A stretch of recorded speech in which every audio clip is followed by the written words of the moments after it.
raw magamit ng Department of Justice at International Criminal Court ang pag-amin ni dating Pangulong Duterte sa pagdinig sa Senado tungkol sa war on drugs.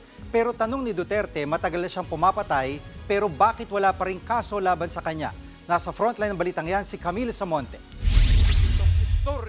Sa bibig mismo ni dating Pangulong Rodrigo Duterte na nanggaling na nagtataka raw siya kung bakit hindi pa rin siya kinakasuhan ng Department of Justice, gayong matagal na raw siyang pumapatay.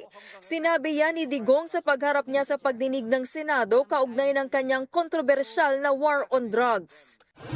Matagal ako pumapatay ng tao hanggang ngayon hindi pa sila nakapile ng kaso? Tanong tuloy ni Senator Risa Hontiveros. So mas okay pong patayin sila kesa ipreso sila? Wala akong pakialam dyan sa kriminal, ma'am.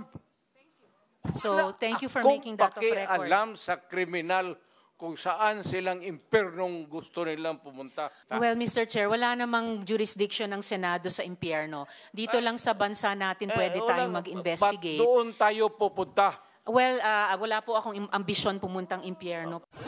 Dumipensa naman si dating presidential spokesperson Harry Roque laban sa mga nagsasabing dapat ipakulong si Duterte.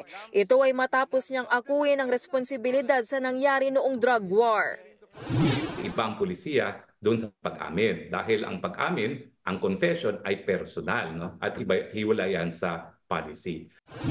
Si Senator Risa Hontiveros naman nanawagan sa Department of Justice at sa International Criminal Court na pag-aralan ang ginawang pag-amin ni Duterte habang under oath siya sa Senado. Para kay Senate President Chis Escudero, mahihirapan si Duterte na bawiin ang mga sinabi niya. Madalas sinasabi ng ilang mga nakapalibot kay Pangulong Duterte, dating Pangulong Duterte na biro lang yon, nag-joke lang yon. Hindi marahil pwedeng sabihin biro pa kung ano man ang pinanumpaang sinabi niya. Sabi naman ni Blue Ribbon Subcommittee Chairman Coco Pimentel, dapat pag-aralan ng mga abogado ang lahat ng pahayag ng dating Pangulo sa pagdinig. Nagbabalita mula sa Frontline, Camille Samonte, News 5. Mga kapatid, Jiggy Manikad po, iba na ang may alam at may pakialam sa panahon ngayon. Para sa konkreto, kumpleto at komprehensibong balitaan sa Frontline, mag-follow at mag-subscribe sa social media pages ng News 5.